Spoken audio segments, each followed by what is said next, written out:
morning, welcome. Good morning, family. Good morning, guests. Good morning, all of God's children. We'd like to welcome you, first-timers.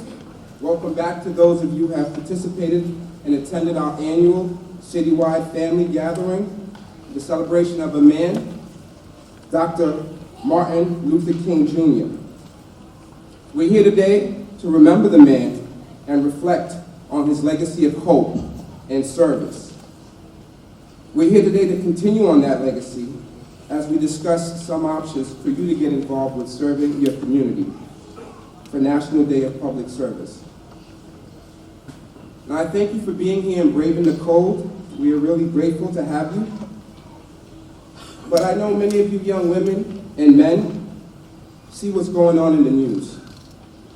You see xenophobia. You see racism.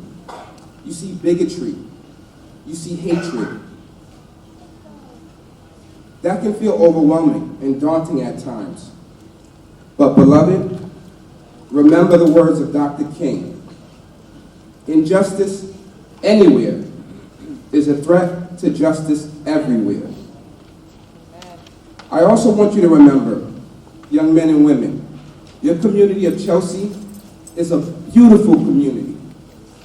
It's a wonderful community filled with many people from different backgrounds and walks of life.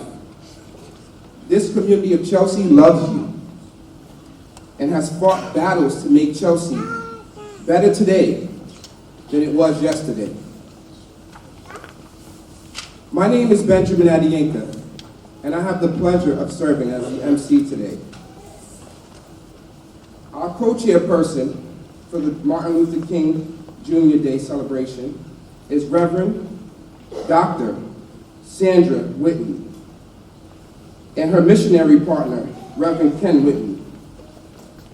Those individuals have worked tirelessly in this community to make a difference and to invoke change. So I'm grateful to those two. If they're in the audience, I'd like to just give them a big round of applause.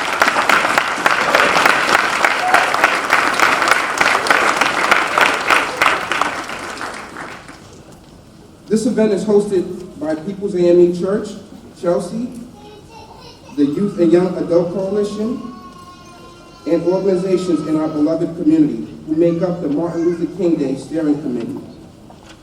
This event could not be possible without several people who love and cherish this community.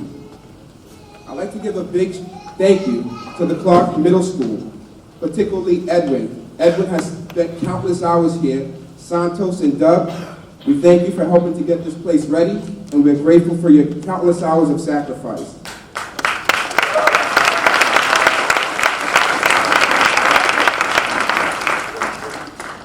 We also have Chelsea Public School Writing Coordinator, Michelle Sardgren, who's here. We have the Superintendent of Chelsea Public School right behind me, getting ready to introduce and to help us start the program, Mr. Kantar, Director, Mr. Cole Lanquist. But I'd also like to take a few moments to acknowledge several people in the community. I may miss some people, but I'd like to take an opportunity to acknowledge Chelsea Black community and President Joan Cromwell and Dakia Christmas for putting on this wonderful, free, nutritious breakfast.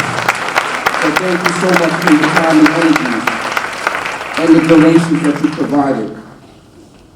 We could not do this event without the support of Chelsea Police Department.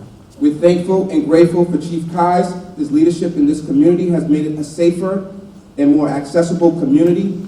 So we're grateful to have Chelsea PD's presence. I see one of the officers there from Chelsea PD. Could you just wave your hand?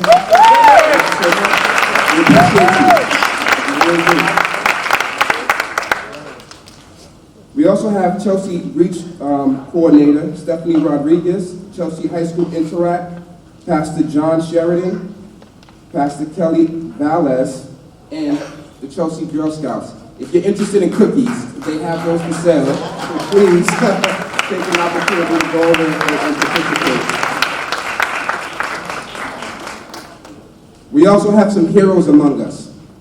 Heroes that have fought for the community of Chelsea. Heroes that have spent countless hours and time advocating for the rights of these individuals within the community of Chelsea. Some of those individuals are right here in the front. Would you just raise your hands? I'm looking at Representative Ryan, City Manager Tommy Ambasina, City Councilor and President Roy. We also have Leo Robinson in the back, several individuals. We're grateful for you. Thank you. Thank you so much for fighting those battles on behalf of Chelsea. I would be remiss if I didn't acknowledge some important people in my personal life. They came here to support. Although they're not from Chelsea, they're making impacts in Chelsea. I'd like to acknowledge the Chief Justice of the Housing Court, Timothy F. Sullivan. He's a friend and my colleague and my partner in justice. Thank you so much for your time and being here today. We also have First Justice from the Metro South Housing Court, Judge Neil Shearing. If you could just wave your hand. Thank you, Judge, for being here. We have Carolyn Kwan, who works in the administrative office. I know she didn't have to be here, but she is here to support the community of Chelsea.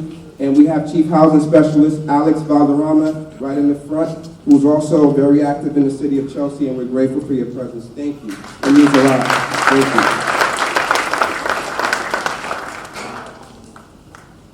There's so many other people to thank, and I may miss a few like I suggested, but their names are located in the back. Also like to thank Chelsea Cable TV. We also like to thank Harbor Code for their work that they're doing as far as domestic violence. It's a real threat to the community. They spend countless of hours of time trying to help resolve those situations, so we're grateful for Harbor Code. Last but not least, DJ George, who was spinning the music for you, playing those very, very lovely melodies before the program started. We thank you, DJ George. I know you're probably still in the cafeteria, but thank you. Thank you, DJ George.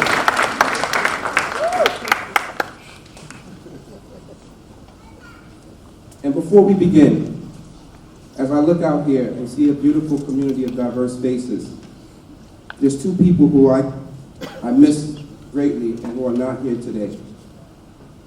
One individual is a very sharp dressed individual who you may have known. If you had the pleasure to see his smile, you would never forget it. His name was Duke Bradley.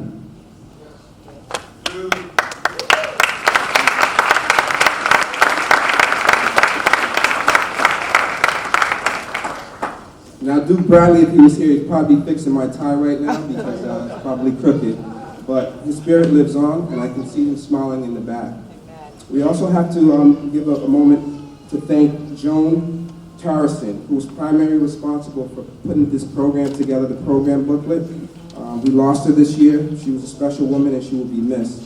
So I'd just like to take just a few moments before we start to just provide a moment of silence for those two beloved individuals who are no longer with us today.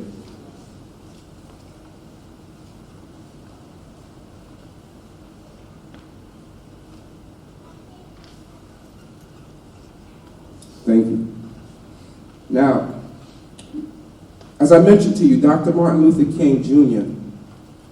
prided himself on service to the community. He had a dream to make his community better. As I look around the Clark Middle School, it has changed. It's a beautiful school. Those that attend this school should be grateful and thankful for those that fought the battle to have this school the way it is today. We ask that you value this school and honor it. But we also ask you to consider service. Service, you don't have to be a great person to serve, you just have to be willing. We have 2 opportunities today for you to serve, 3 actually. And I just want to give you a reminder. On February 29th, we'll be asking for volunteers to go to the Rosie's Place and to prepare meals for those less fortunate. We also have a point in time count that'll take place on January 30th, where we wanted to see how many people are impacted by homelessness in the city of Chelsea. The last but not least is a voters registration. Dr. Martin Luther King fought for rights, specifically rights for us to be equal. Voting is an important right. For those of you who can vote, I urge you, I strongly suggest that you exercise your voice and vote. This is an important year. If you're interested in finding out how to register to vote, I'd like you to see Brian Lee. Brian Lee will have a table outside and he'll be registering people who are interested.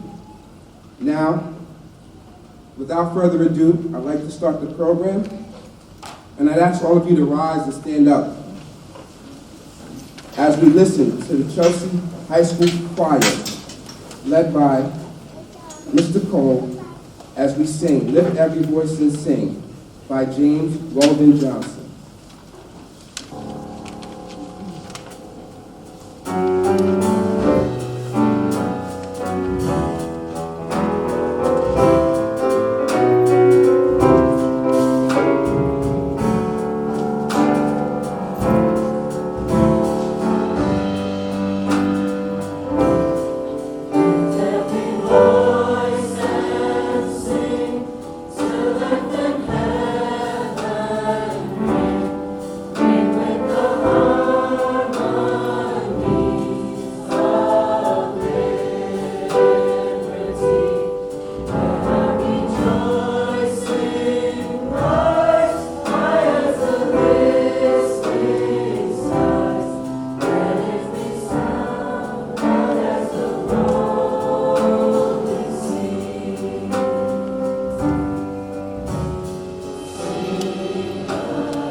Give them a round of applause.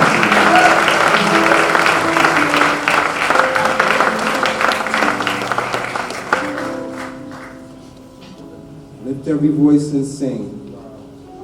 This choir, they volunteer their time. You can sit down now. Thank you so much for standing. The hope that I see behind us is inspiring. These individuals could have taken time to relax today. No reason. But they're here with us to inspire and uplift us. So thank you. We're grateful for the Chelsea High School Choir. Thank you.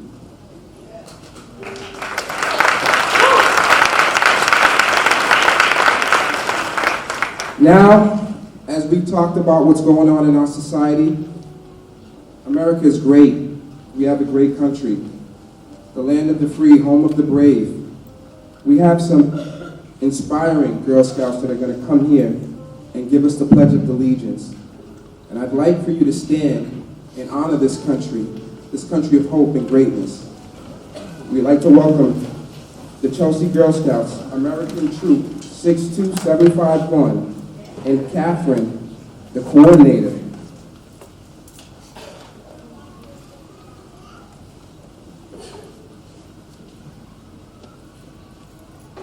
I pledge allegiance to the flag of the United States of America and to the republic for which it stands, one nation, under God, indivisible, with liberty and justice for all.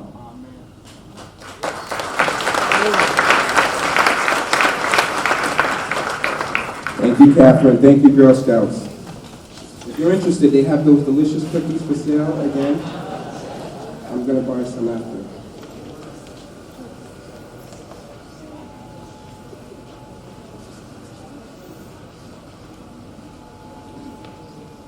So now, we'd like to do the invocation. And we'd like to call to the stage the Reverend, the pastor of Morning Star Catholic Collaboratives in Chelsea and Everett, Reverend John Sheridan.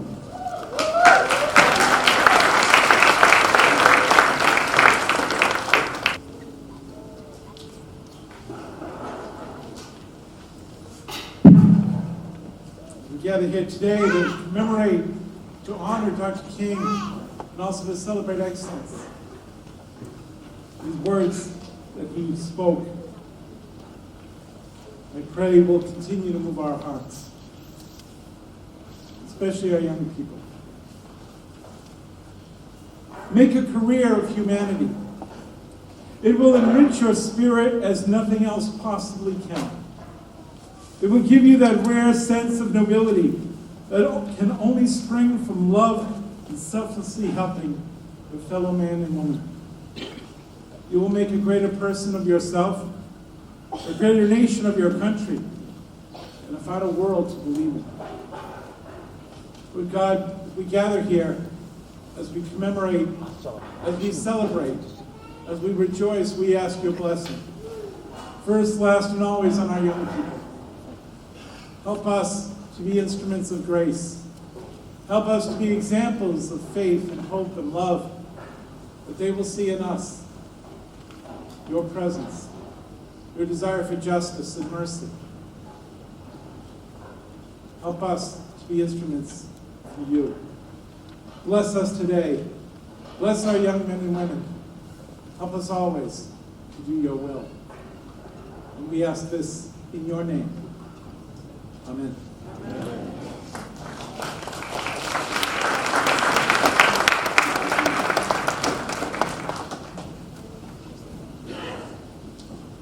Thank you, Reverend Sheridan. Thank you so much for bringing us the invitation. Now, we have some of our elected officials that are here. Before I introduce them, I'd like to bring former City Councilor Deborah Washington to the stage. Deborah, would you come out, please?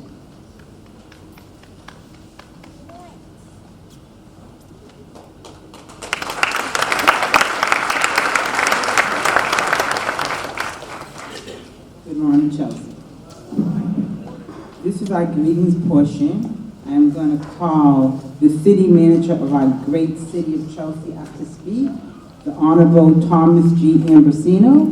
Will you please step forward onto the stage?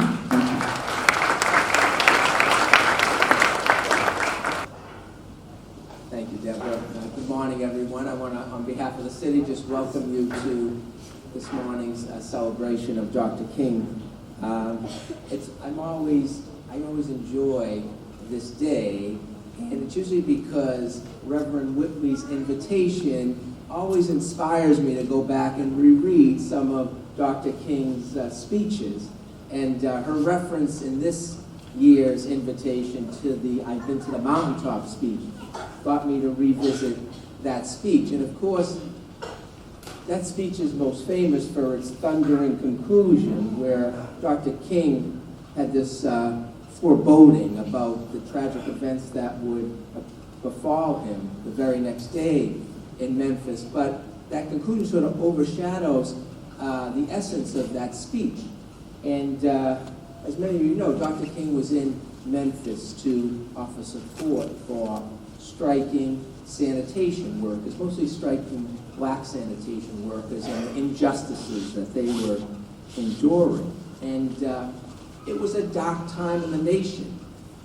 It's worth listening to the precise words Dr. King used at the beginning of that speech. He said, "The world is messed up. The nation is sick. Trouble is in the land. Confusion all around." Some of us might say that describes our nation today. But then Dr. King summoned up hope. Because he went on to say, only when it is dark enough can you see the stars. Dr. King was trying to encourage optimism to his audience about the fact that they could overcome the injustices that were being endured by these sanitation workers, but only if they stood united. United in their marching, united in their economic boycott, united in continuing to support these sanitation workers, even though it was becoming inconvenient to a lot of people in his audience. Their trash wasn't being picked up. I think Dr. King's words really have relevance to us today, because we're facing the same injustice. Certainly racial injustice, but here in Chelsea there's economic injustice, there's environmental injustice, there's immigration injustice. And only if we're united can we overcome.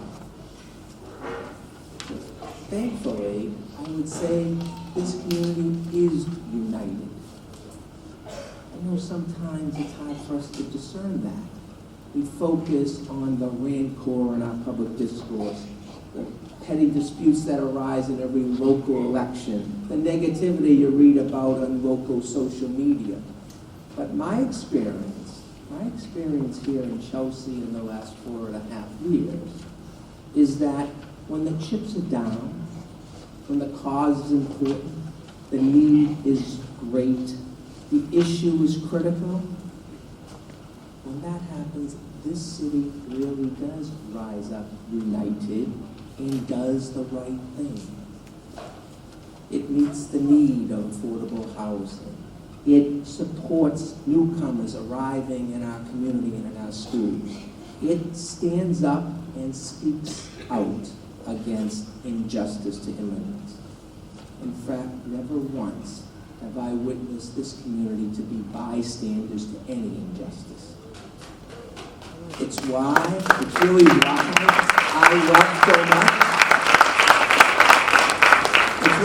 I love so much working in this community. And it's why I think if Dr. King were alive today, he'd look at this little community in Chelsea and he would see it as the embodiment, the fulfillment of his beloved community. And for that, all of you should be very, very proud. God bless.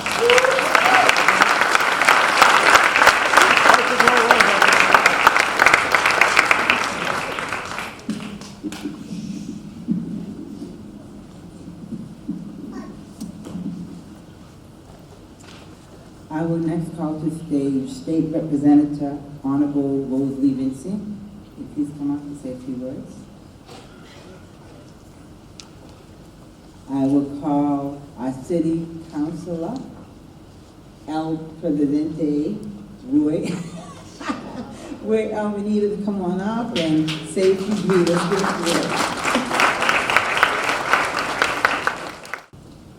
I'm going to try to be very brief today. We have an enjoyable program here.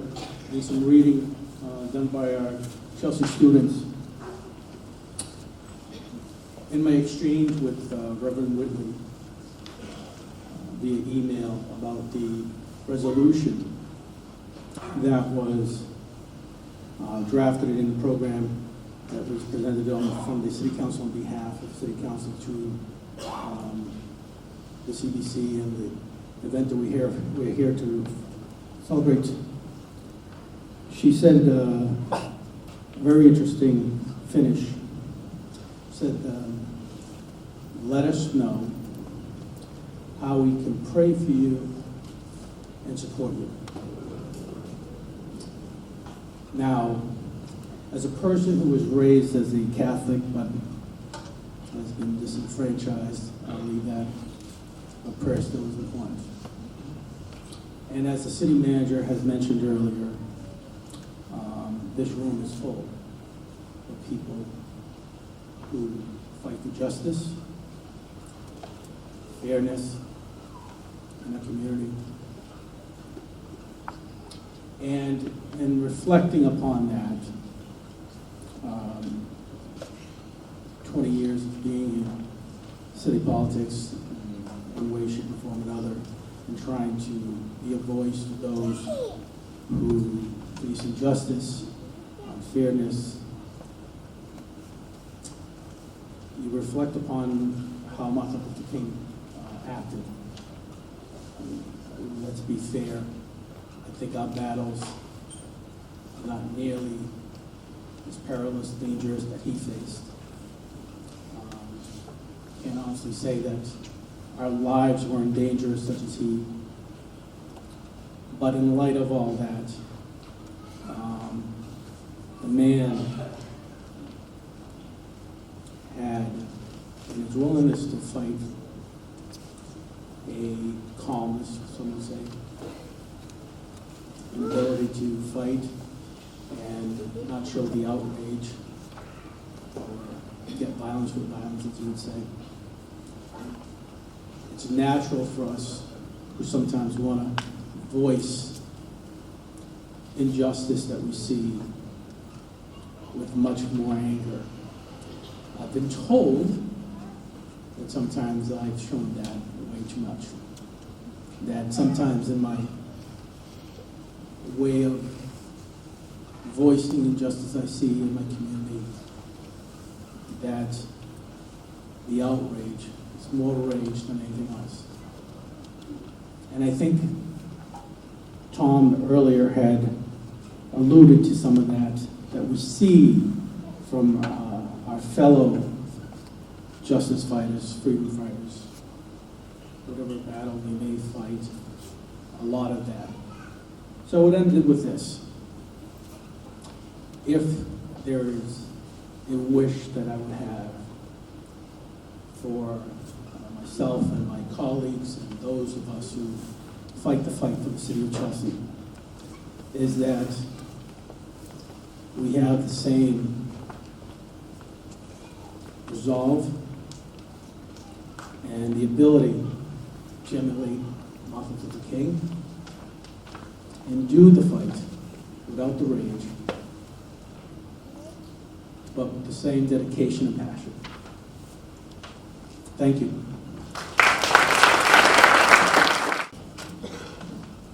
Roy, thank you so much for your speech. We appreciate everything you do in the community to continue to support those individuals who are trying to make a difference. So thank you, Roy. We also have the honor of having a great man, your Senator Sal D. Domenico, who just came. I'd like him to come up and give a few words if possible. Come on up, sir. Good morning, everyone. I apologize for being late. I'm trying to bounce around today. I have 3 events this morning, and I wanted to make sure that I was here as well in one of my favorite cities of all time, Chelsea.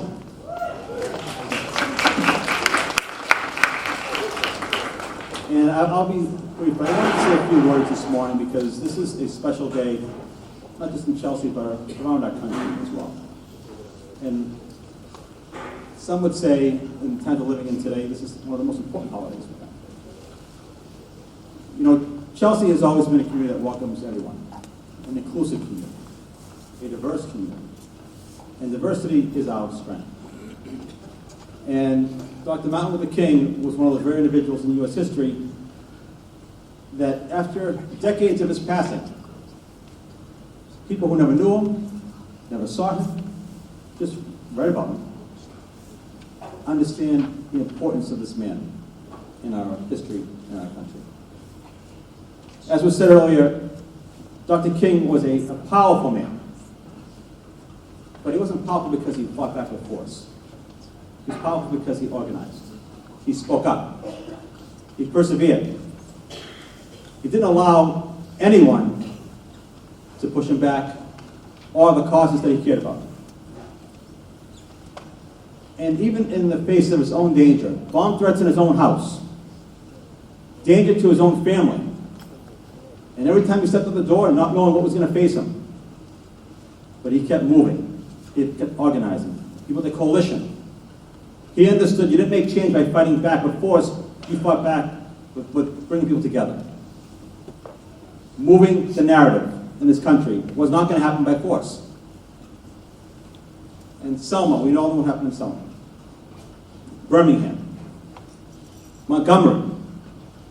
The Voting Act. Convincing LBJ, who was not really on his side in the beginning, that he had to deal with Martin Luther King because he was not going away.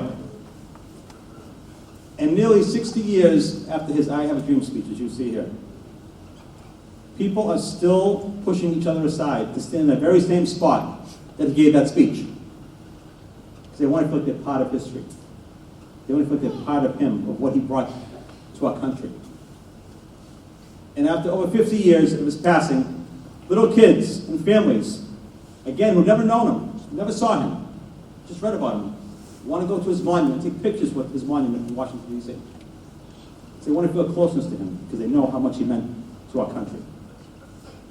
And let's not be naive. What's happening around us right now, and what's happening at the upper echelons of our government, is not right. Our kids are watching. In this 24-hour news cycle, every child has a cell phone today. Every child is talking in school. They're watching TV. They're seeing what's happening around us. And we have to be very careful to make sure they look at that and they know that's not what we're about. That's not what Chelsea is about. That's not what this state is about. Not what this country is about. It is our obligation and our responsibility to teach our kids that we should love each other. And our kids today have a lot to deal with. But our kids are pure. They don't see race, ethnicity, sexual orientation. They see their friends. They see their classmates. They shouldn't be worried about anything around. They should worry about what they're going to do at recess, getting a homework assignment done. How they're going to spend time with their friends. They don't have to worry about what's happening around us. And nearly, again, over 50 years after his passing, we're still fighting the fight. And in many respects, it's come full circle. But it's our duty, as we always have in the Chelsea, to make sure everyone understands how important inclusiveness in community really is. So being your state senator, and this is my 10th year being your state senator, and I want to say that I came to this event so soon after I was announced for Senate. And this community has always lifted me up. When I was unsure if I should even be running for state senator, I wasn't even sure I was the right guy for the seat. And being in this community and seeing what you were all about, I knew after coming into Chelsea that I was the right guy, not because I'm the right guy for the seat, but I'm the right guy because I want to bring us all together as friends. So I'm very, very proud to be your state senator for 10 years in the city of Chelsea.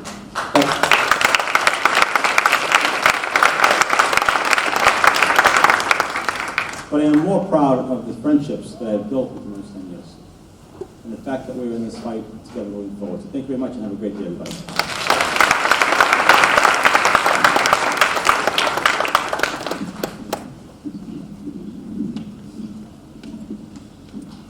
Thank you so much, Senator Sal D. Domenico. 10 years for a reason. Thank you for what you're doing to impact and evoke change in the community. We're grateful for you. So now, as you see, the Chelsea High School Choir has been standing behind you patiently. And what we have next on the agenda, or the program, will be a musical selection Freedom Come For Me by the Chelsea High School Choir, directed by Cole Lanquist. So please give them a round of applause.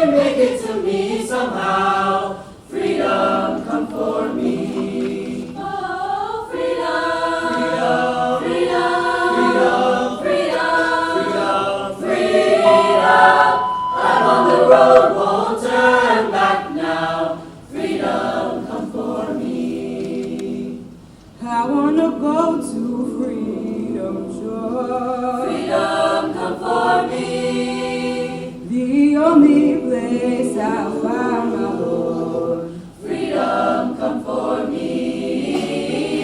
We come too far to keep your head on the plow. We play too much, no, don't give up now. We came too long just to let it die. Freedom come for me. Oh, freedom, freedom, freedom, freedom, freedom, freedom.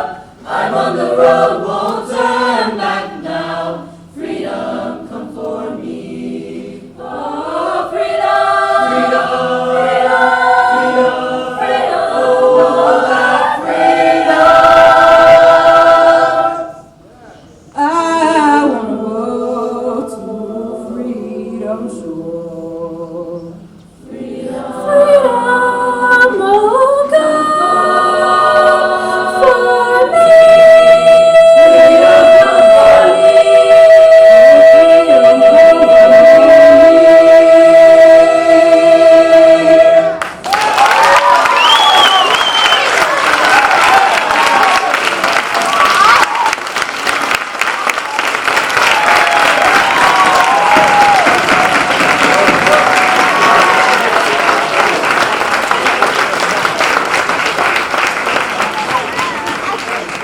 What amazing voices, the Chelsea High School Choir.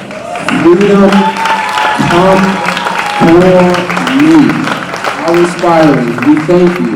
Thank you so much for that beautiful song. So now, I'd like to call to the stage.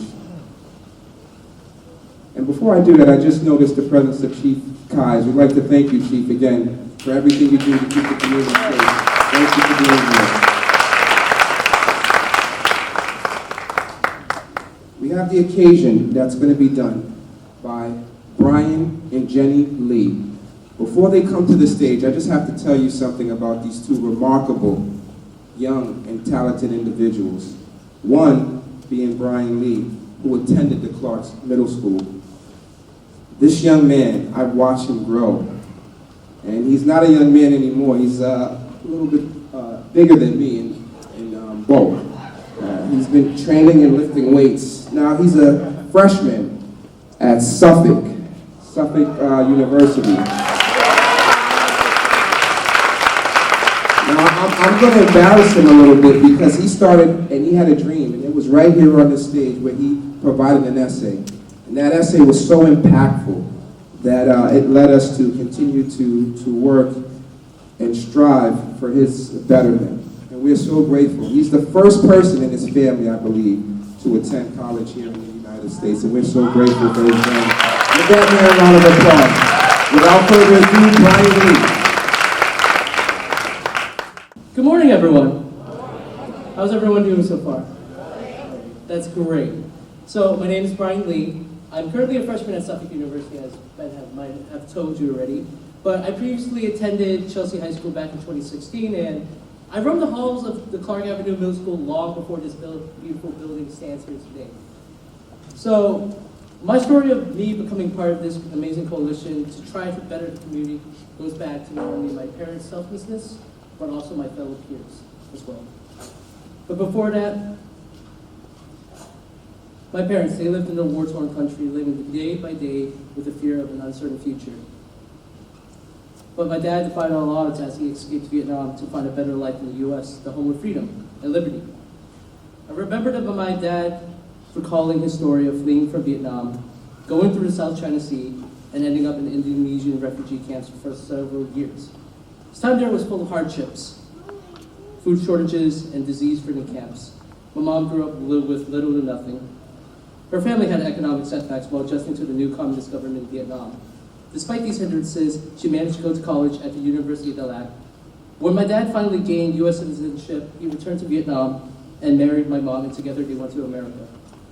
Growing up, I saw the difficulties that my parents face as new American citizens, such as language barriers, adapting to the American culture, and financial hardships. Despite these setbacks, they persevered and continued strong, and they taught me to not only be a good person with a strong character, but a good heart and an unbreakable will to succeed.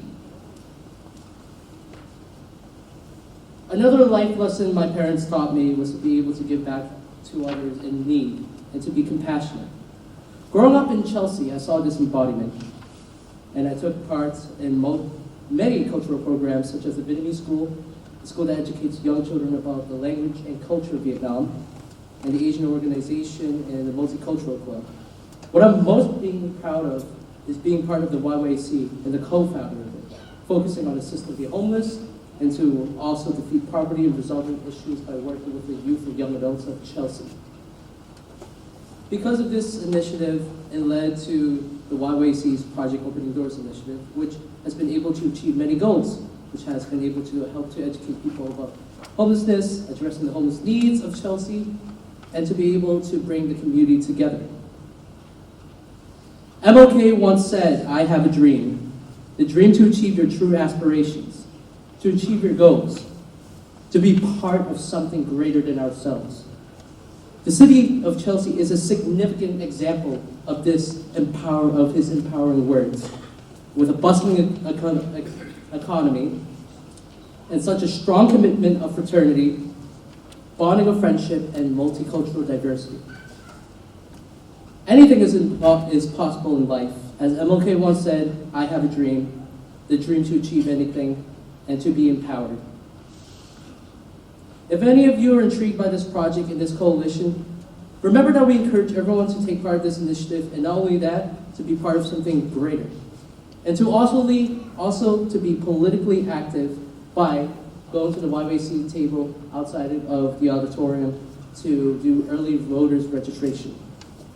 I hope everyone will be able to join us at the YYC table, and thank you so much and have a great day.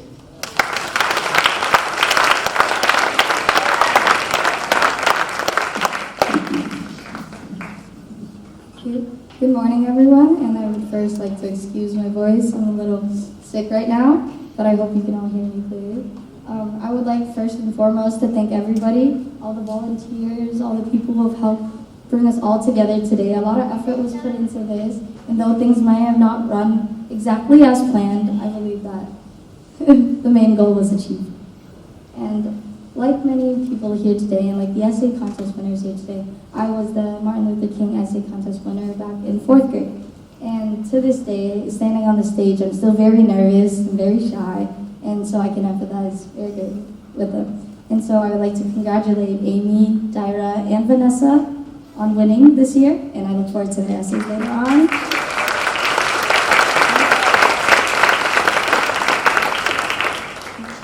But many years ago, I stood here with a dream, and even now, it's still evolving, it's constantly changing. And I constantly see many problems in our community and things that I would like to become an advocate for.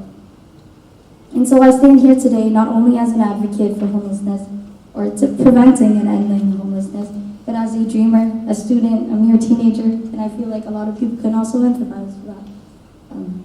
But I've been given this opportunity to not only empower my dreams, but other people as well. And so I would like to use my stage to invite everyone to definitely use their voice and use the chance that they have. And for the students of Chelsea Public Schools, I would like to introduce the Pantry of Necessities. It's been running for a year or two now, and it's basically a pantry with different supplies and necessities that any student would like or need. And so you can reach out to your social worker or guidance counselor to get in touch with that. But I think it's really amazing how we can support the people who often in daily life they struggle without other people knowing. And so at the end of this program, I would like to invite everybody personally to visit the YYAC table in the back at the lobby of the cafeteria to definitely sign up for voters registration this year to get politically active, as well as sign up for different events that we have upcoming. As some of you may know, we have Rosie's Place going on. It's basically a women's shelter in which you can volunteer to create hot meals for and spend your Saturdays doing something well for the community, as well as the point in time count, and that goes on Thursday, January 30th, and I'm sorry I forgot to mention, but Rosie's Place is on February 29th this year, 2020. But the point in time survey is basically to go out at night and count how many homeless people in our community are here, and so that would help us have an estimate number in order to target and help out everyone else. As well as we have, that's to conclude, and so thank you everybody for listening and have a great rest of the program. Thank you so much, Brian. Thank you so much, Jenny. And I have to also just recognize McKetty, the gentleman, that well-dressed gentleman that's coming in and out of the stage. He's been so helpful for this event as well. So now, I'd like to call to the stage. And before I do that, I have to thank the Chelsea Record for spending some time here. Seth, you are always here every year. We're grateful for your presence. Thank you so much.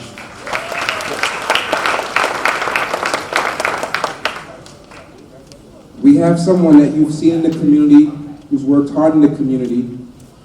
I call him a brother to me. Brother Henry Wilson, who is also part of the school committee, will come up and we will begin the essay.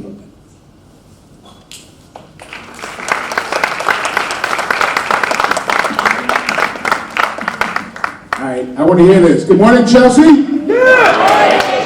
How are we doing today? Just fine. How's the weather outside? Wonderful. All right, we got 50-50. Nice weather outside.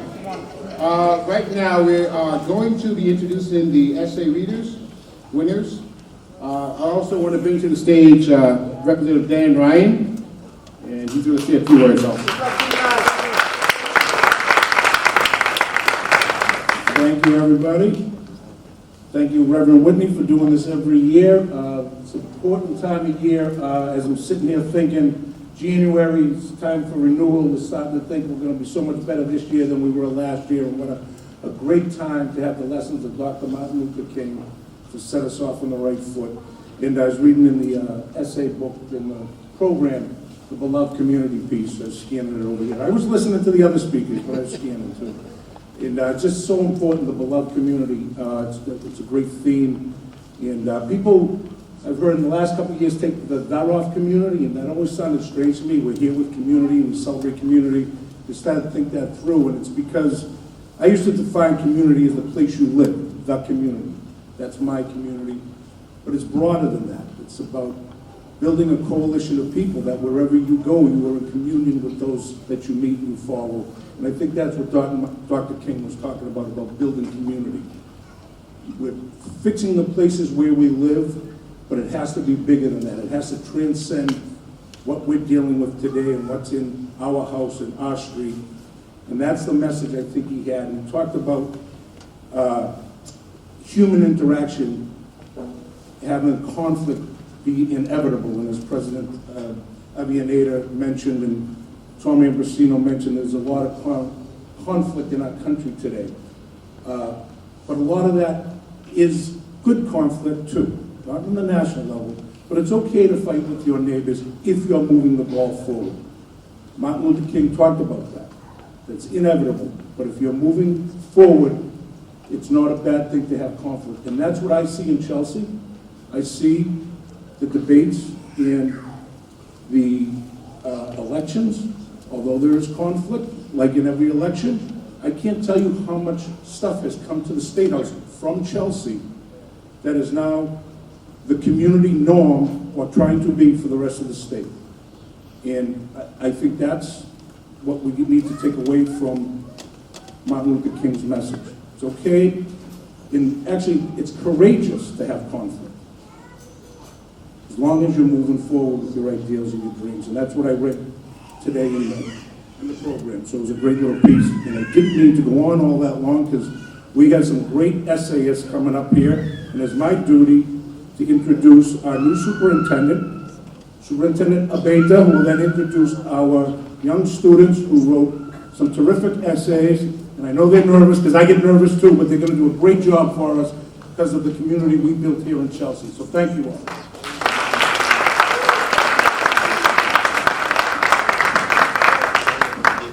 Good morning. Thank you so much for coming, and I am proud to be the superintendent of Chelsea.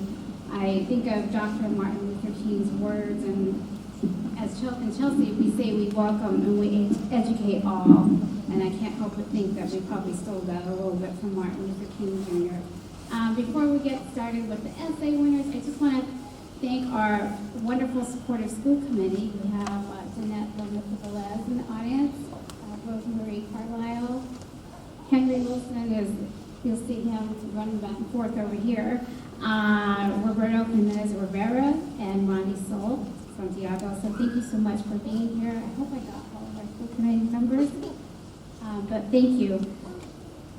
I just wanted to say a few words much like our city manager, Tom, this opportunity really gave me an opportunity to reflect on the words of Dr. Martin Luther King and reread his speech.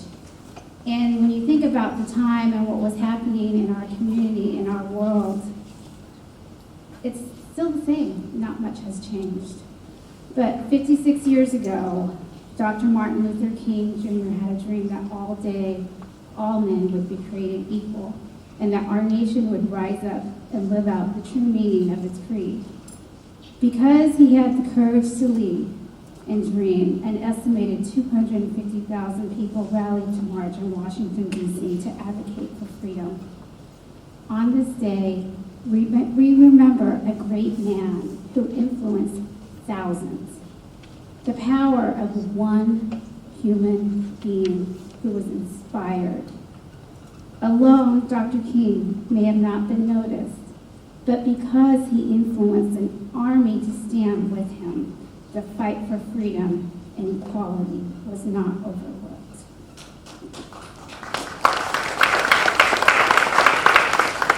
To this day, Dr. King's advocacy for freedom and equality continue to reign throughout our nation. Here in our great city of Chelsea, we continue to carry the message of freedom where we welcome and embrace all in our community. Together, as a collective voice, we stand. Now, our students, many of our students wrote essays. It was a rigorous process, and I just want to go over the essay prompt. So Dr. King knew, so the essay prompt was, Dr. King knew his identity as a human being when he emphasized in his I Have a Dream speech the importance of a person's content of character. Some of his character traits were determination, persistence, boldness, confidence, courage, compassion, fearlessness, and love of others that he used to break down barriers in America.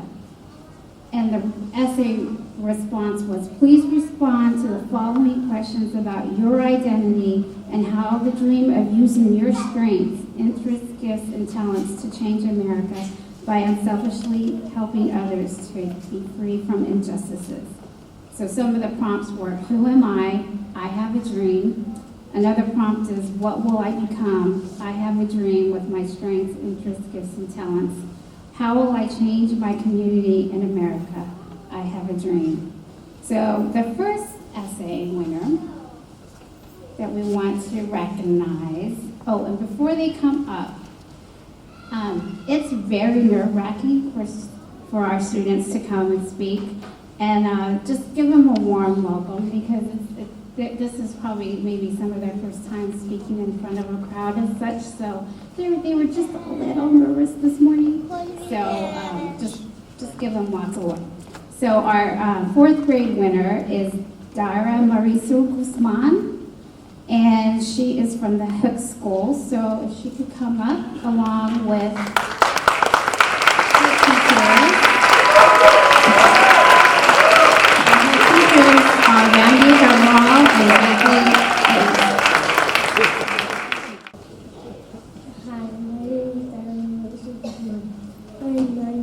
I live with my family, which includes my mom, my two brothers, my aunts, and my uncles, and my cousins. I have lived in America for about 5 years. My family is from Guatemala. They don't really speak English, but they are learning. Some of my family members go to school to learn English. I help practice English with my family at home. I have a dream for my life. I would like to make my dreams come true and become a fashion designer. I know that many people don't have enough money to afford fancy clothes. I want to become a clothes designer so people can buy my clothes for not a lot of money. So people who are poor can wear the same clothes as rich people. This would make everyone feel important even if they don't have a lot of money. I am a very kind person. I care about other people's feelings. After I make my dreams come true, with all the kindness I have, I will help other people to make their dreams come true, just like mine. I would feel bad if only my dreams come true and other people don't have a chance to make their dreams come true. I have a dream that by knowing who I am and what I will become, I will be able to start a business because of my kindness. It is very sad when someone is judged because of what they look like or what they are wearing. I will help my community, country, and the world by making sure that everyone can wear clothes that makes them happy. I don't want people to spend their money on clothes because they work very hard. People can use their money to pay their rent and help their family. My business can help people wear nice clothes and take care of their family. Just because someone doesn't have money in their report doesn't mean they can't make their dreams come true. It will be hard, but I will never give up. I'm going to give it all I have to help people get what they want and make their dreams come true and prove that it doesn't matter if you are big or small, you can still change the world by never giving up on yourself.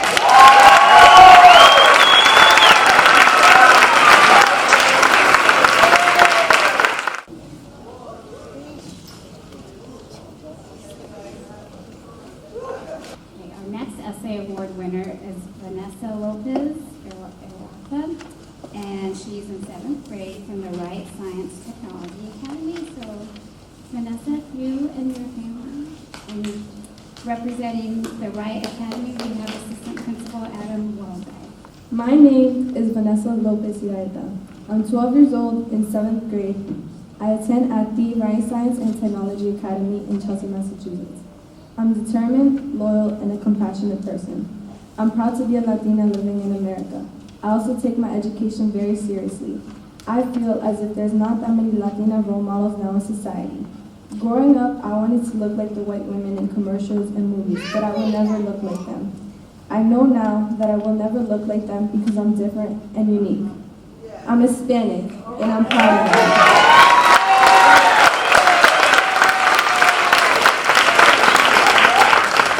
But not everyone sees themselves in role models through media, and this is a problem now in society. I have a dream that I can be a role model to young Latinas out there that don't have anyone to look up to. It feels that most doctors or surgeons are either white or Chinese men. How are young kids supposed to know what they want to be when they're older if they don't have people that look like them in their same career fields? So many young Latinas think they can't become a doctor or a teacher because of their ethnicity, race, or gender. The expectations are high. I want to prove to people that I'm Latina and becoming a surgeon one day. I want to prove that no matter what race, ethnicity, or gender you are, you can be anything you want to be. I want everyone to know my name. I want people not to feel discouraged to do something because of their race, ethnicity, or gender. They should be able to feel confident in what they do and should never feel like they can't do anything because of differences. As the years go by and I get older, I want my future kids and future young citizens to be themselves and embrace their uniqueness and differences. Martin Luther King Jr. once said, "I have a dream that my 4 little children will one day live in a nation where they will not be judged by their skin color but by the content of their character." His dream, though, meant to inspire generations before mine, generations before my parents, still lives on today, and it's just as important as it was in 1963. Thank you.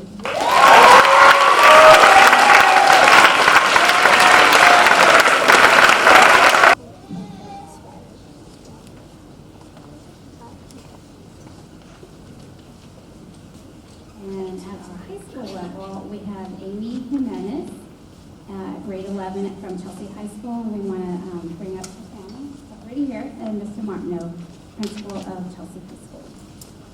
Hello, my name is Amy Jimenez.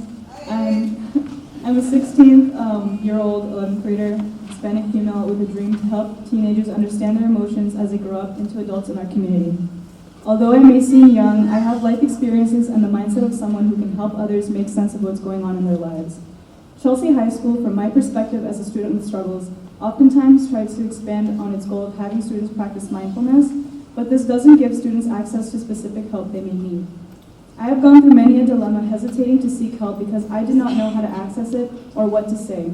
Yet when I did finally seek help at school, it felt as if nothing changed. And I'm not alone. Many of my friends, peers, and even younger family members have gone through this confusion of whether to speak out about their troubles or not. Coming from Hispanic backgrounds, where we are taught that struggles are nothing to worry about, sometimes it's even more difficult to express feelings when they may be invalidated.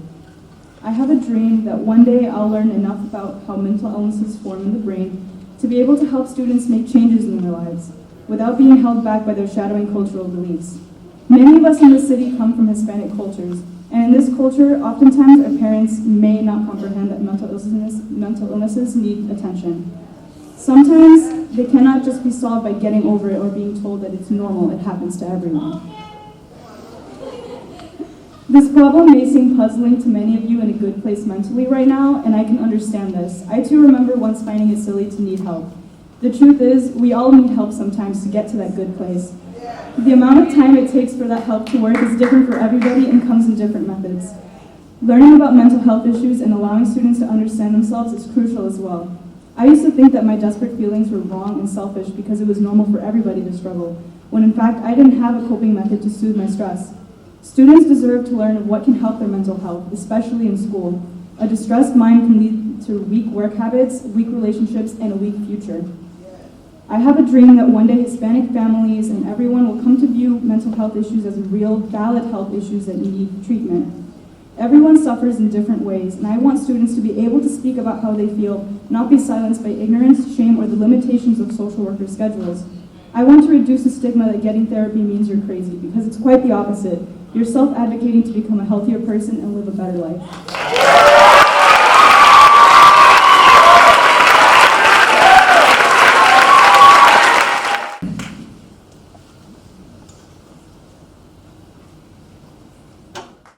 So we are now at the time for our youth, our young adult dreamers and achievers award. So Representative Ryan, you're going to be with me here, and former counselor Deborah. This one is our Young Adult Dreamers and Achievers Award, is presented annually to those who have emerged in our community as an outstanding and proven leader in serving others for justice, freedom, and unity. The young adult who builds a sense of community and mutual responsibility through service projects that contributed to meaningful results of inclusiveness in race, ethnic, and cultural relations. So we have 3 people. Benjamin Adeyinka. That is a surprise. Today is the first, unless you had some other way of finding out. Benjamin, would you come on out on the stage? Yes, our master of ceremony. Let us give him a round of applause.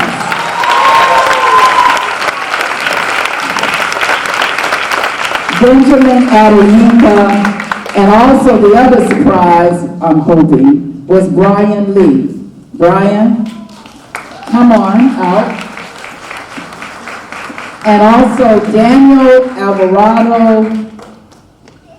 Where's Daniel? Daniel, why aren't you up here? Yeah.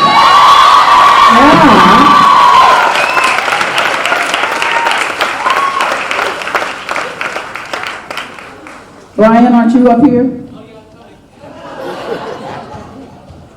All right. This award and this time of being able to do this.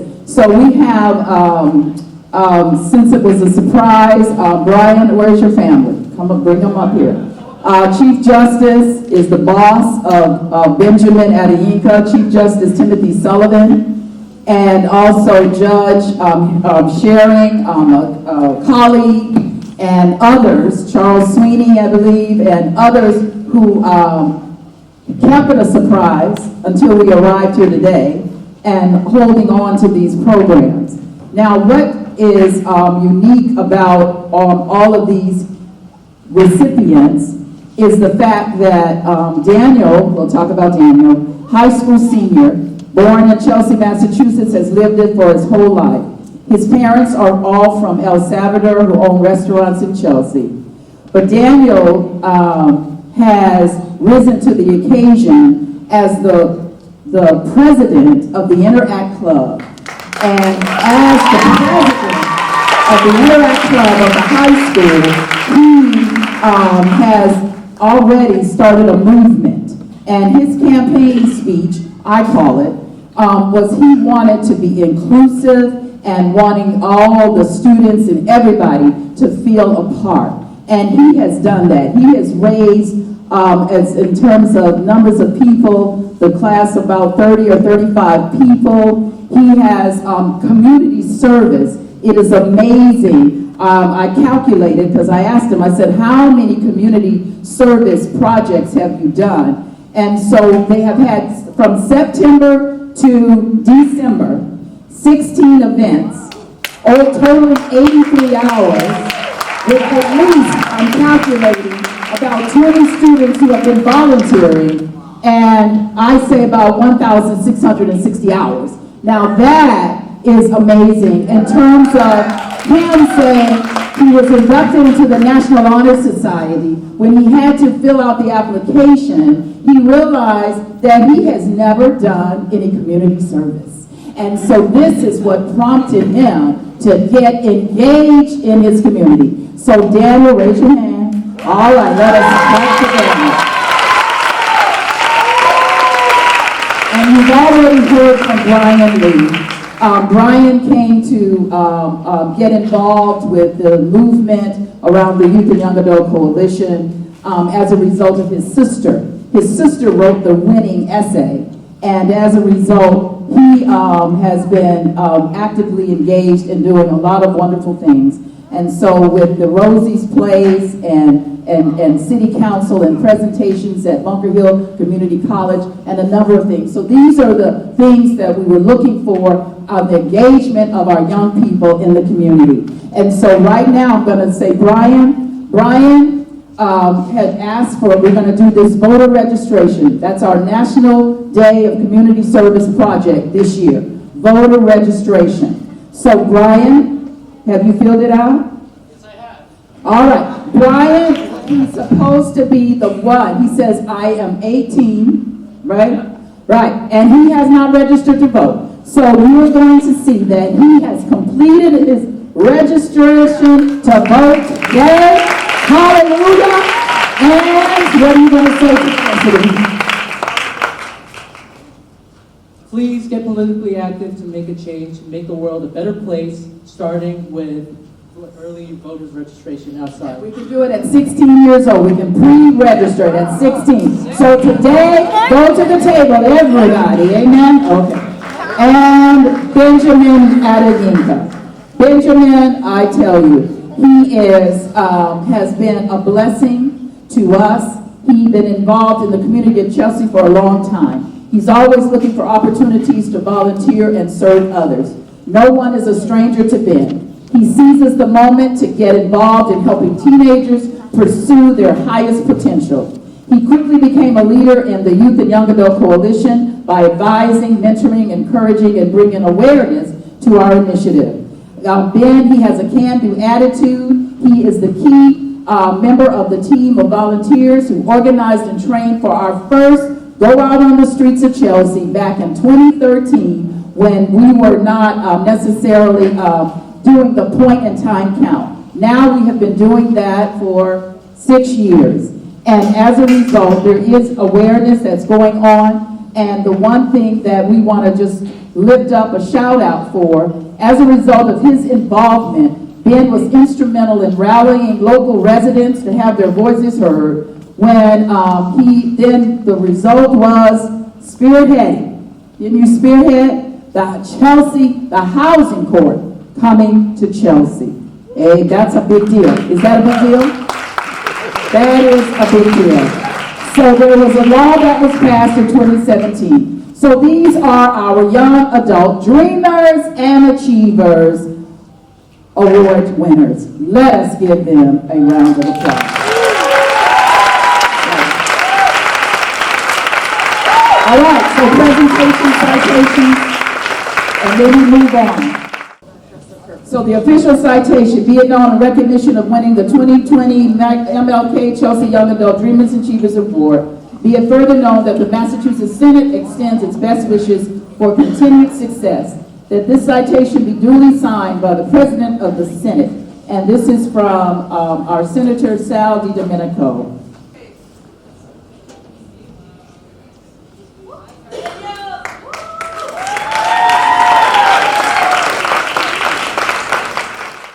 Well, we're at that point to introduce our guest speaker today. But before I want to do that, I just want to say,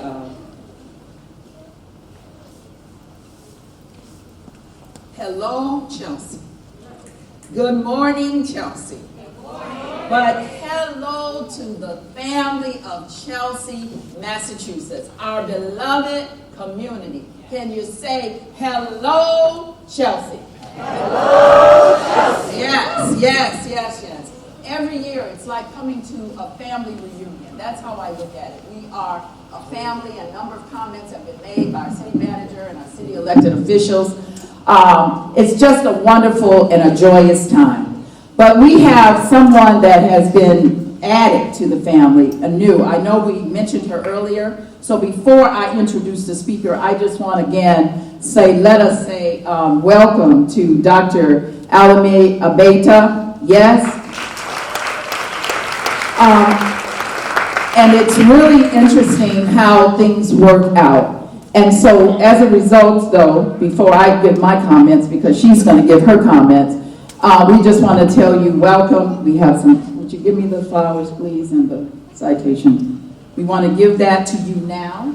Dr. Bork has always been the champion for education, but we, as she now is stepping into that reign, we wanted to, on behalf of the committee and the city of Chelsea, welcome you, because this is your first event, I think, as the superintendent of our Chelsea Public Schools. So can we just say, welcome, Dr. Abeta. Yes.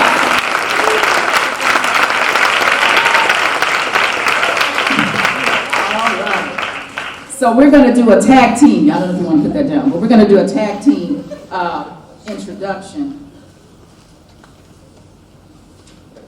It's amazing that I like to tell a God story, and the God story is this. His word tells us that he knows the plans for our lives.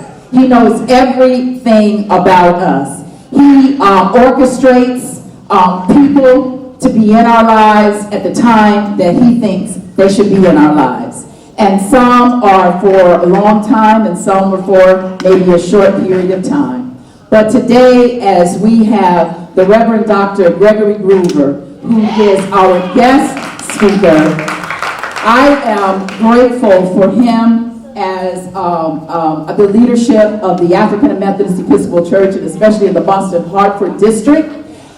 He is a natural leader. He is very knowledgeable. He's a teacher. He has been hospitable and warm, and the way in which he welcomed my husband, Reverend Ken, and myself to the community and in Massachusetts and Boston as we came and then were about to,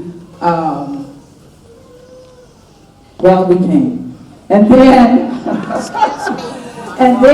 when I was called into the ministry, because as most of you know, I'm a military veteran of the Air Force, and so we were assigned here in Massachusetts. And it was at his church that I received the call to launch into the deep. And with a special program that he had there. We admire you, Reverend Groover, and We praise God for you, and I am so grateful that you agreed to come and to be our speaker.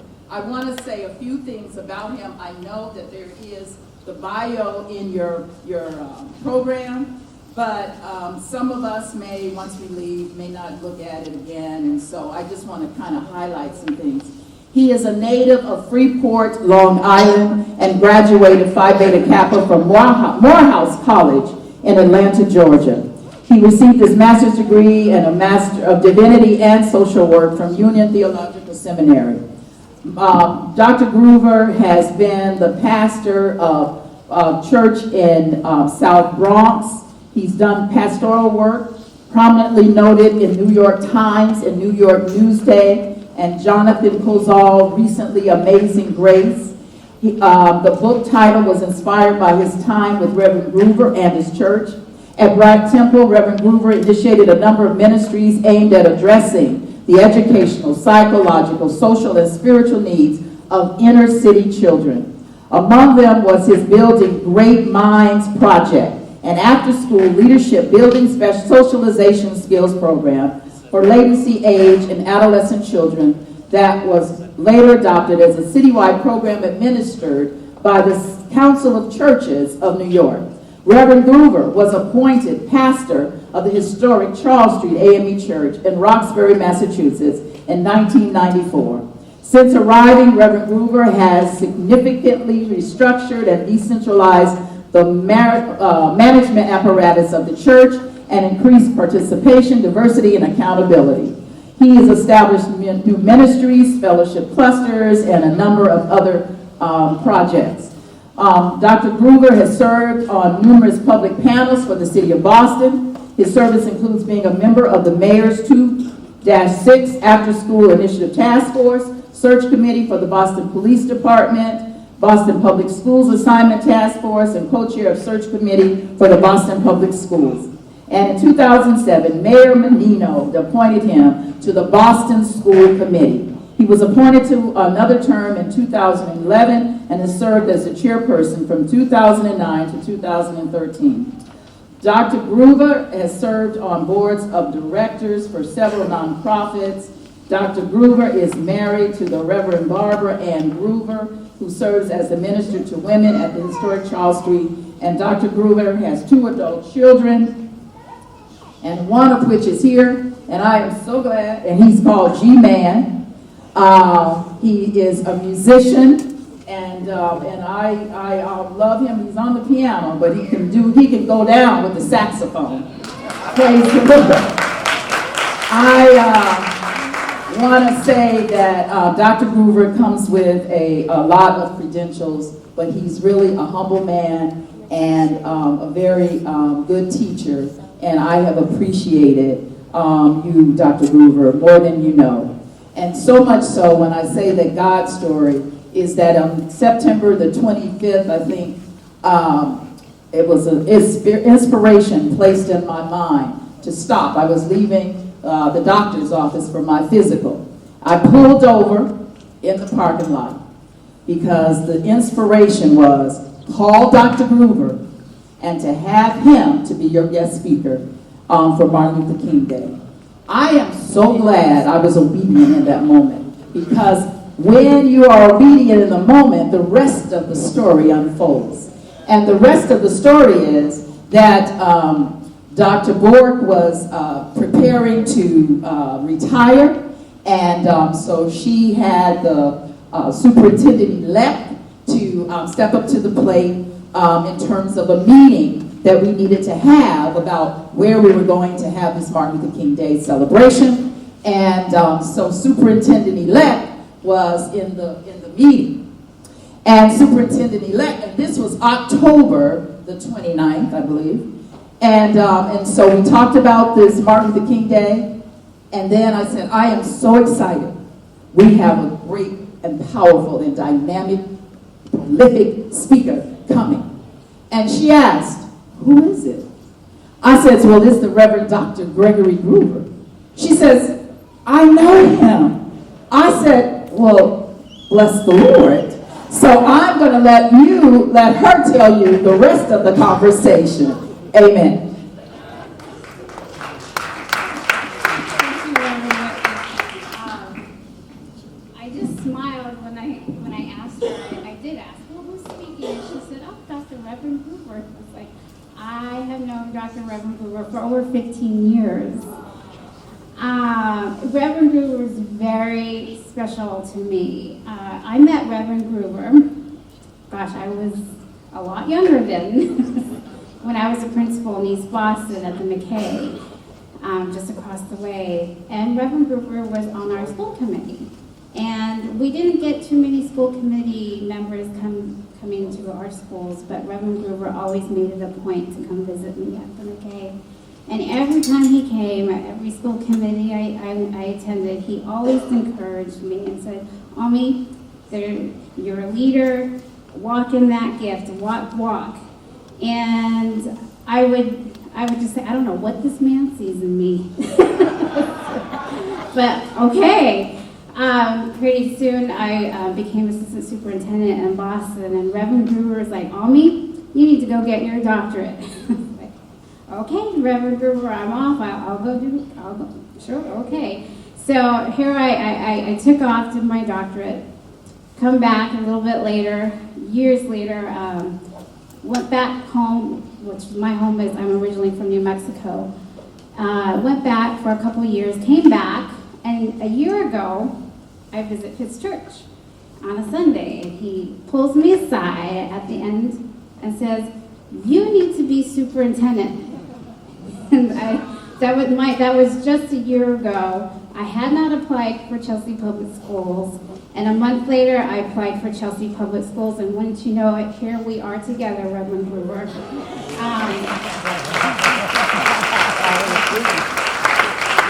I am so blessed that this is my first Martin Luther King event with an amazing speaker, a man who pours into the life of children, teachers, adults. If you go to his church, he is a staunch advocate for education, because education is freedom. Yes. And we are here on this occasion for such a time as this. And we are so grateful, Dr. Reverend Gruber, to have you in our home. Thank you for pouring into my life and seeing the potential in me. So thank you. So, Dr. Reverend Gruber.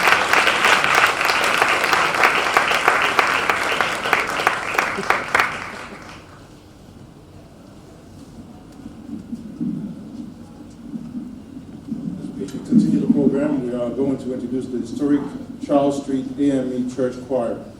They're from Boston. Please welcome the Charles Street AME Choir.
Hello, Chelsea.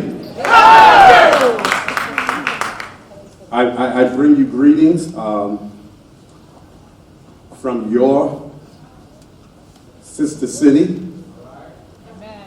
We are the backyard to Chelsea from the city of Boston. And I'm so glad to be here. I'm grateful to God for this opportunity. I've been to a Dr. King celebration here in Chelsea before. I was amazed and blown away. I totally agree with City Manager Ambrosino that there is something that is unique and special about the city of Chelsea. It is a great, great city of a community, and so I'm grateful to be here and to be a part of this wonderful celebration. Thank you for inviting me. We've heard from some phenomenal young people. The children are incredible. The essay winners, young people also like Daniel and Brian and so many others.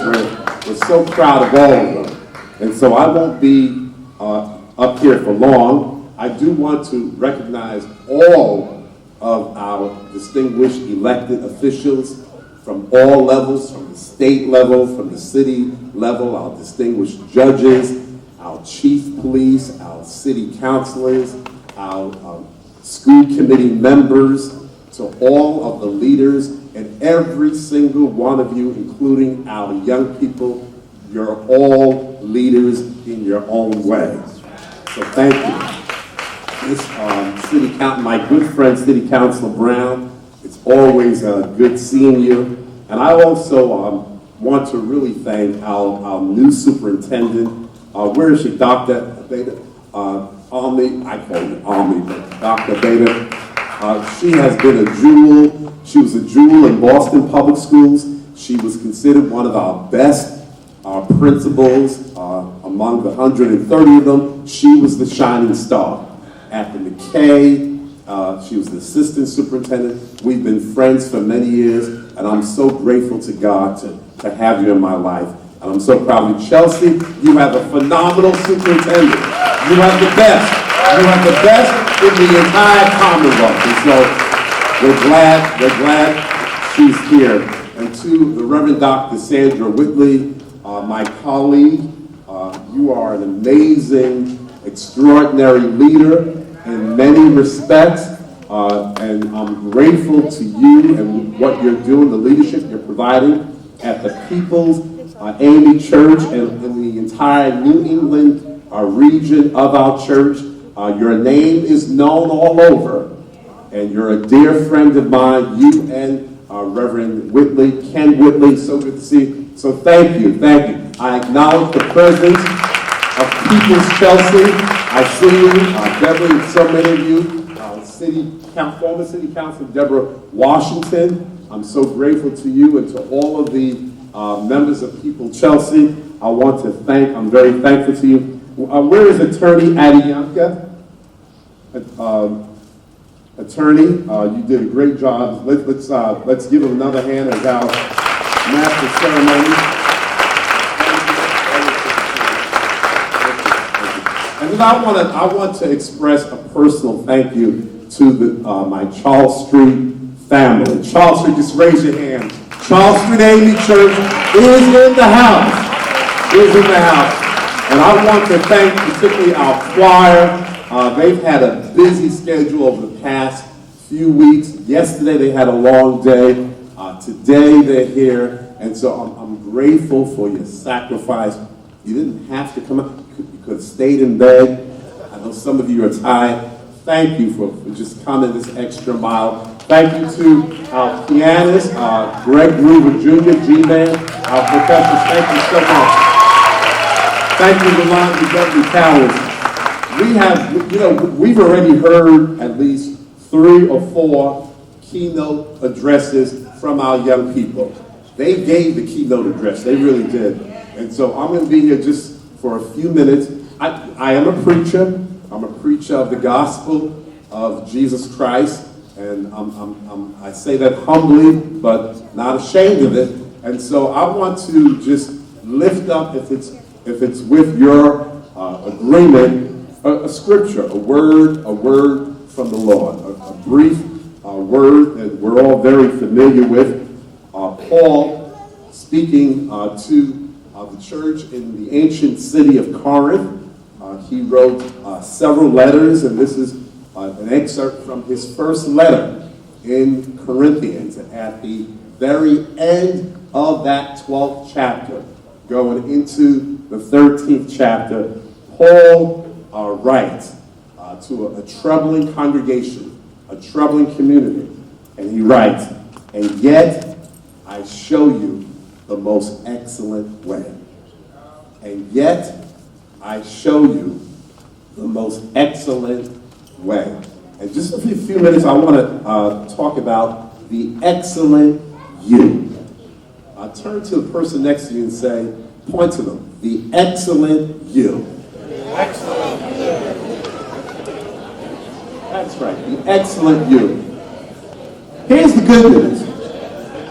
The good news is that God does not create failures.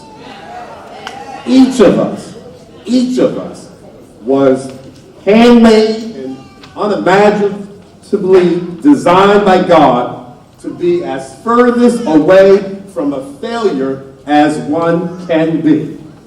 Scripture says in Ephesians 2 that we are God's masterpiece, created anew in Christ Jesus, so that we can do the good things He planned for us long ago. And if you believe this scripture, then you will also believe that every one of us has an excellence inside of us.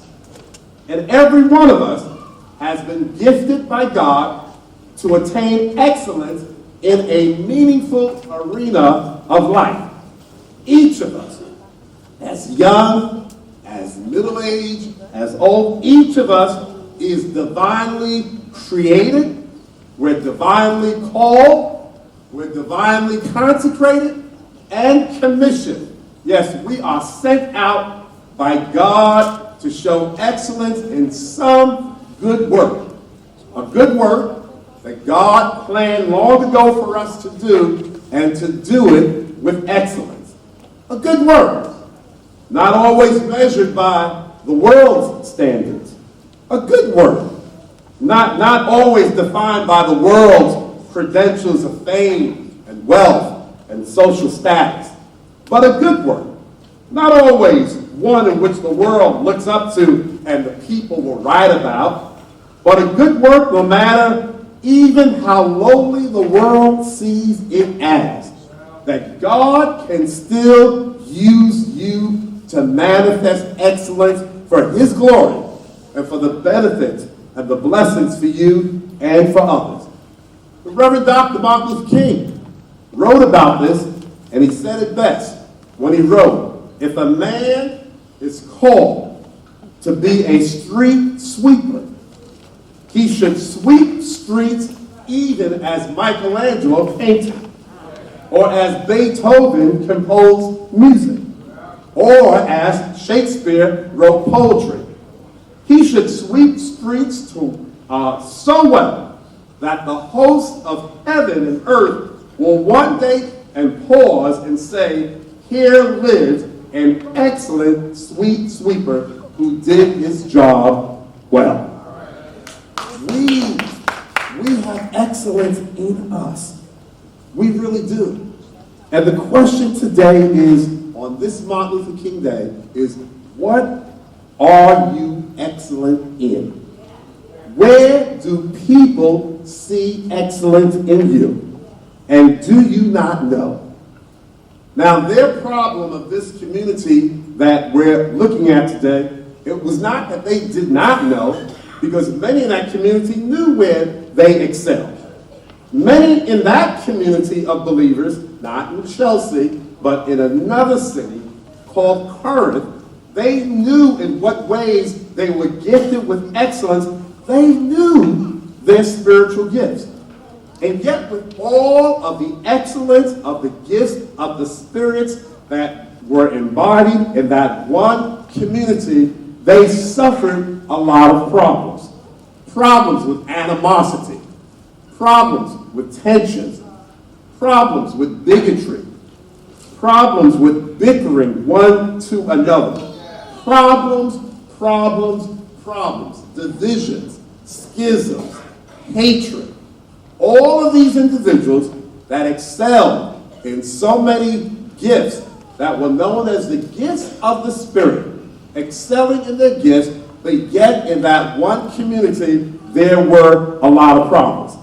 Some who excelled in their gifts of excellence thought that theirs were more important than the gifts possessed by others. Some felt that as long as they were excelling in their gifts, they were just fine just doing their own thing.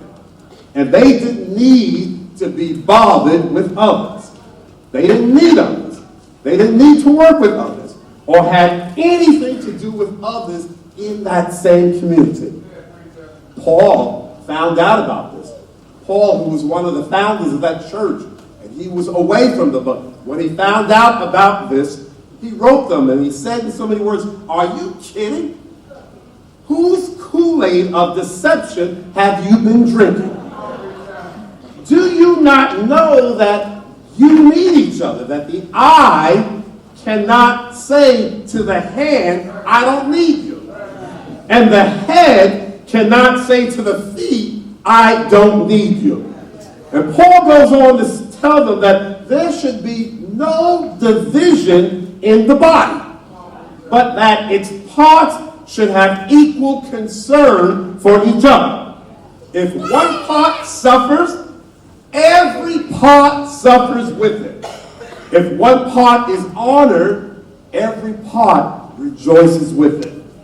Paul understood, as so many of you do, that the people in that community, in that city, in that country, that they were so busy and caught up in excelling in their own different gifts that they were not aware that there was something even greater that they were called to excel. And that if they never excelled in this one greater gift, then all of their individual spiritual gifts of excellence would add up to nothing. Paul tells them in this final verse of the 12th chapter, leading into chapter 13, he says, "And yet I show you the most excellent way." Somebody say, the most excellent way. Paul tells them, "I could speak in the tongues of every nation and even the heavens, but if I do not have love, I'm just making a whole lot of unpleasant and unbearable noise. I can be as prophetic to tell you everything about the future. I can have faith to even move the most unmovable things, even mountains. I can be the most generous contributor and donor to those in need. But without love, all of my giving means nothing." It's not my degrees, Paul would tell them. It's not the positions I hold. It's not even my ministry. It's not even my giving to the poor, but it's love that holds everything together. Because when others test me to my last nerve, I think I have a witness here. When others test me to my last nerve, it is love that gives me patience. When others are mean to me, it's love that keeps me kind. When others are showing their petty jealousy and bragging about themselves and trying to belittle me, it'll be love that keeps me from not boasting. When others wrong me, it'll be love that'll keep me from not disrespecting them, not getting angry, not getting even with them, not wishing them evil. When the wolves in sheep clothes surround me and tell me it's all over and that I'm done with, it'll be love that'll keep me protected, keep me trusting, keep me still hoping and still persevering. Because when everything else of excellence will one day reach its peak point, love will still endure because love never fails. But everything else will one day pass away and will be no more. Love will still be standing because love never fails. Love, which is of God, because God is love, shown in the suffering of the risen Christ. It is that love that we are all called to excel in. Love is our highest and most excellent call. Not preaching, love. Not leading or working in a ministry or service project, love. Not doing even good works, but love. Not being elected to any public office, but love. Not being financially wealthy, professionally successful, or socially popular, but love. When you excel in love, it'll no longer be about yourself. When you excel in love, you will no longer look to the world to center around you. When you excel in love, you will no longer think that you can do anything you want and get away with it. That you can break any law, including shooting someone in the middle of Fifth Avenue, and not suffer any consequence because you are above the law. When you excel in love, it's no longer about needing to build any wall, separating children from their mothers, placing children in cages, implementing travel bans against people of different faiths, calling African American nations and black majority cities blank holes and rat holes, telling duly elected women of color to go back to where they came from, and calling your base to rise up and take arms and make America great again, which really means returning the nation back to the days when black and brown people did not count. But on this Martin Luther King Day, when we celebrate a man who preached, who walked, who led, who sacrificed his life because of his belief in this love, we urge you, the city of Boston, the city of Chelsea, to show the city of Boston, to show the city of Cambridge, to show all of your surrounding neighborhoods. Show them, Chelsea, your excellent love. Above all your gifts and your expressions of excellence, show us your most excellent way. Show us the love of God. That's it. That's it. That's it. Not your human love. Not my human love. But even a greater love. Because see, your human love and my human love may show benevolence to some and then show betrayal to others on the same day. That's human love. Your human love and my human love may build up ourselves and others who we like while we tear down others. Our human love is conditional love. It's sometimes contingent love. And it's a love sometimes that have clauses and strings attached. Our human love makes us always and only part-time lovers. But show us the most excellent way. The love of God. The love of Jesus that lives in you.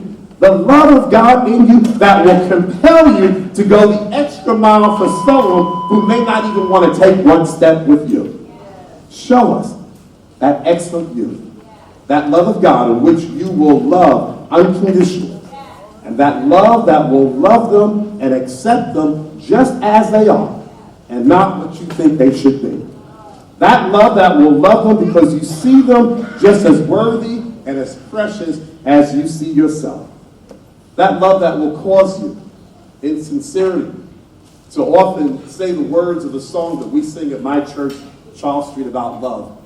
When we look at others, particularly as they're becoming members of our church and the new members of our community, and we say to them, I love you with the love of the Lord. I love you with the love of the Lord, for I see in you the glory of the Lord. And I love you with the love of the Lord. Chelsea, show us that excellent you. Release and share that love in you. For when you do, this divine love to others in this bitter and hateful world will show. And you will tell the world, in all your excellence, and yet I show you the most excellent way. Thank you, and God bless you. All right. Now it's time for the Spirit Award winners. Coming to the stage right now, we have Peter Zach, accepted for Alan Albert. We have Matt Frank, accepted for Charlene Bauer. Juan Diego. Patrick McKenzie, accepted by City Councilor Todd Taylor. Roseanne Bon Giovanni. Jeanette Velez. Give a hand of applause.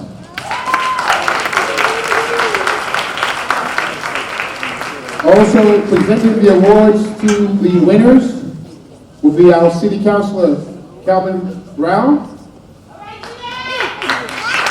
State Representative Dan Ryan. All right, everybody, one more round of applause for our 2020 Spirit Award winners.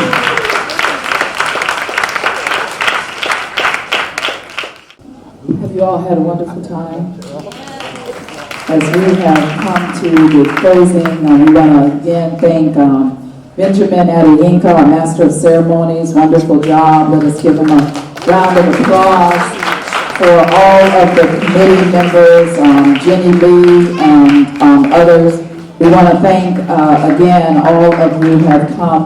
So we are now at the closing, and we would want to have everyone to stand. And as you stand, this is our, we've heard a lot of messages today about how special our community of Chelsea is, and we have been given a charge by Dr. Groover that Chelsea needs to show out Boston and everybody else as the beloved community. So we shall overcome. So what we always do, and we don't want it to be any different, we get in a circle. So I would like everybody on the front row to come up here with us, and Pastor Penn, who will be giving us the benediction. So if everyone can come and we make a circle in this room, but come up on the stage. So we will all, are we holding hands? And we are going to sing, We Shall Overcome, and again.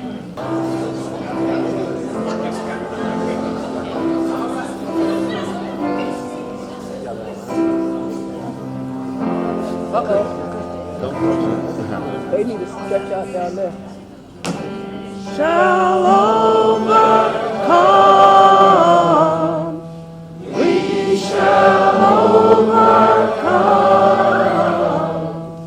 We shall overcome someday. Oh, deep in my heart, I do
do believe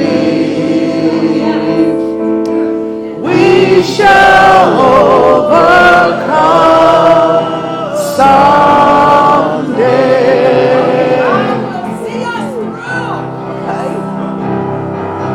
God will see us through. God will see us through. God will see us through someday.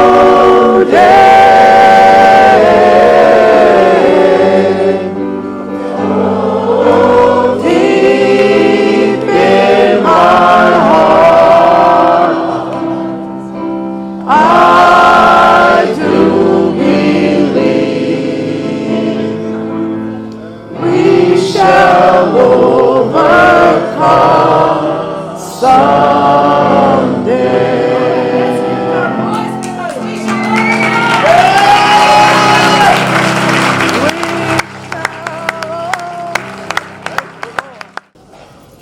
In Dr. King's iconic speech, I Have a Dream, that he spoke almost 60 years ago on the steps of the Lincoln Memorial in our nation's capital, he said these words: I have a dream today. I have a dream that one day every valley shall be exalted, every hill and mountain shall be made low. The rough places will be plain, and the crooked places will be made straight, and the glory of the Lord shall be revealed in all flesh. Seen together, this is our hope. He goes on to say, with this faith, we'll be able to transform the jangling discords of our nation into a beautiful sympathy of brotherhood. Would you bow your heads with me and let's pray? Heavenly Father, we pray in one mind and in one accord that right here in this community, in this city, Chelsea, and throughout this greater region, that a people from every nation, from every tongue, and every tribe will arise and shine with the message of freedom and justice for all. A message that every chain of oppression shall be broken. Yes, we pray today that we will be the ones to arise and shine. We will be the people to break the chains of racism, break the chains of prejudice, break the chains of discrimination, to break the chains of hatred, to break the chains of poverty, and to break the chains of violence in our generation. Let freedom ring out. Let justice run down like water and righteousness like a mighty stream. Let the foundation of this city, this state and nation be built upon righteousness, truth, mercy, and justice. May the favor of the Lord surround us like a shield, and his blessings be poured out in every household. May the abundance of the Father's love and his goodness restore and release restoration. Let there be a healing to every household and family. May this land be restored and our economy prosperous. Let every family be blessed with more than enough and with a generous spirit to be a blessing to others. We declare wisdom and godly counsel to come forth from our government leaders, from our city, state, and our government, even to our federal government. We bless them to receive divine strategies and inspired ideas to get around the obstacles that will enable them to govern the people with righteousness, equity, and justice. Let them govern with integrity of heart and a spirit of unity. In the name above every name, in the name of Jesus, amen. Amen.